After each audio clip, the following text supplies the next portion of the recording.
اعوذ باللہ من الشیطان الرجیم، بسم اللہ الرحمن الرحیم۔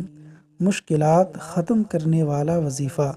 جب نبی کریم صلی اللہ علیہ وسلم کو کوئی مشکل لاحق ہو جاتی تو آپ صلی اللہ علیہ وسلم یہ دعا پڑھتے: یا حی یا قیوم، یا حی یا قیوم برحمتک استغیث، یا حی یا قیوم برحمتک استغیث، یا حی یا قیوم برحمتک استغیث۔ ترجمہ: اے زندہ و قائم رہنے والے، میں تیری رحمت کے ساتھ تجھ سے مدد طلب کرتا ہوں۔